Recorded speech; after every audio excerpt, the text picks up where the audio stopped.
Hello, and welcome back to Spittin' Sports with Lamar. I am Casey Lamar, and I'm coming at you from the 256. Today, probably going to be very quick. Just going to look at a few things from the NFL today. Major League Baseball, just one big storyline there, and an update on Robert Wickens after his IndyCar crash at Pocono on Sunday. First, we'll get right into the NFL. Victor Cruz, he has announced that he has retired from the NFL. And he will be joining ESPN as an analyst for the NFL. But I do remember, as many people probably do, from 2011 to 2013, while playing for the New York Giants, Cruz was one of the best wide receivers in the entire NFL. Over that span, he caught 241 passes for over 3,600 yards, 3,626 to be exact, and 23 total touchdowns. During the playoffs, after the 2011 season, the last time the Giants won a Super Bowl, Cruz did have 21 catches for 269 yards across 4 games, and he did catch a touchdown pass in the Giants' Super Bowl 46 victory over the New England Patriots. Injuries after that really derailed his career, though. He tore his patellar tendon in October of 2014, which caused him to miss the rest of that season, obviously, in all of 2015. But he did come back in 2016. He had 39 catches, 586 yards, and a single touchdown that year. The Giants then released Cruz in February of last year. He signed with the Chicago Bears, but they did release him in September of 2017, last September, and he did not play last season at all. But he's going straight into the fire. He's going right into it. He's expected to make his ESPN debut tomorrow, Wednesday. But I just remember Victor Cruz. He was one of the top receivers in the league. Played at University of Massachusetts. So he's a small college guy, small in stature, but he was a huge playmaker. Whipped out that salsa dance for everybody. I got everybody excited with the celebration dances. But I just remember that dominant run he had, and unfortunately, injuries. See it too often. Injuries put that to a halt. And then he wasn't. The Bears didn't feel he was good enough to be with the team last year, just as the season started. But move on from that. At least he's found what he's going to do. Victor Cruz has found what he's going to do in his post-football life, which is talk about football. So glad he has something he could fall back on. I just remember that run. It was great seeing him play while he was at the top of his game. He was one of the best at that time. But going to be different without him playing football. Obviously, we haven't had him play too much football here lately, but he trades in the uniform for a suit. Next thing, Julio Jones and Devontae Freeman. They haven't played this preseason, and they will not play again this Saturday in Atlanta's third preseason game in Jacksonville. Head coach said, they want to keep their two of their prized offensive possessions. They want to keep them healthy for the season. Head coach Dan Quinn, he does it. From what I gathered or what he said, they don't want to push the issue. They want them to train and practice and be ready for the season, but they don't want to run the injury of them getting hurt because they both Julio Jones and Devontae Freeman have dealt with injuries in the past, and they want to avoid that until the season comes along. So they just want two of their studs to be ready to go for the season. Devontae Freeman, Julio Jones. Obviously, Matt Ryan, he's played a little bit, but the other two have had to deal with injuries. Ryan has not, so they just want him to be healthy when the season gets going. I believe this is the last thing about the NFL.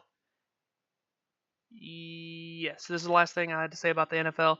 Josh Gordon, he's expected to join the Browns in practice very soon. Head coach Hugh Jackson has said. Gordon did announce his return to the team this past Saturday after taking 3+ weeks. He's been away for 3+ weeks, and it's all connected to his plan of recovering from drug and alcohol addiction. Everybody knows his story very well at this point. And then after NFL doctors, the Browns doctors, and Gordon's personal doctors have cleared him to return, he's expected to begin practicing as early as Saturday. He's not going to play in their game Thursday. He's expected to join. Their next practice is Saturday, So they hope to possibly have him back by that time. But Hugh Jackson, head coach of the Browns, did say the goal is to have Gordon appear in their final preseason game, August 30th against the Lions, and then obviously ultimately have him play September 9th in the Browns season opener against the Steelers, and then obviously play the entire season. But good news for them to have him back. Maybe they'll be adding Dez Bryant, who knows. But Browns, interesting team this year. I know I was reading some stuff just before I got on here. Vegas is starting to put a lot of money towards Cleveland. A lot of odds in their favor, but Super Bowl, no. Win some games, maybe mess with a couple people's seasons, possibly. But that's yet to be seen because the season's still a few weeks away. Now I'll move into baseball. There's only one storyline, but it's a pretty big one, and it deals with the Washington Nationals. They have traded Daniel Murphy to the Chicago Cubs, and they have sent first baseman Matt Adams to a team he knows very well in the St. Louis Cardinals. The Nationals received a Class Single A infielder and a player to be named or cash considerations for Murphy. And they received cash consideration from the St. Louis Cardinals for Matt Adams. Murphy is currently batting .300 this season, 6 home runs and 29 RBIs, but he's only played 56 games. He's injury season for him. He will be a free agent at the end of the season. But he is hitting .340 since the All-Star break, which is top 10 in the league. But he has been one of the best hitters in baseball over the last couple years. He had 322 last season with 93 RBIs, lit it up. And then the season before, it was in the 340s. I don't remember specific. I think it was 341. And he had over 100 RBIs. Really just destroyed the ball in his first season with the Nationals. And then obviously he was with them last year. And then this year, it's been injury plagued. But he's been one of the best hitters over the last couple seasons. This season, not including this season because of injuries, but very good hitter that the Cubs got. But they don't really know what the Cubs really don't know. Nobody really knows what the Cubs are going to do with him. Javier Baez is their second baseman, and he's having an MVP type of season. So, but they do need some help at third base with Chris Bryant on the DL. So possibly Murphy has shifted over there. Matt Adams, he goes back to the team it all started with for him in his major league career with the St. Louis Cardinals. But to this point this season, he's hitting .257 with 18 home runs and 48 RBIs in 94 total games. But he's in the middle of an over 21 slump that dates all the way back to August 5th, and he's only started 4 games over that time. He's lost a lot of playing time to Ryan Zimmerman at first base with the Nationals, so they moved him out. He's in the middle of a bad slump. But that's the big news out of baseball. Looks like the Nationals may have maybe realize the situation they're in. They're probably done for the year, sitting a game under 500. Many people expected them to push for 100 wins this year, but just hasn't been in the cards for them. So they're making some moves, changing some things up.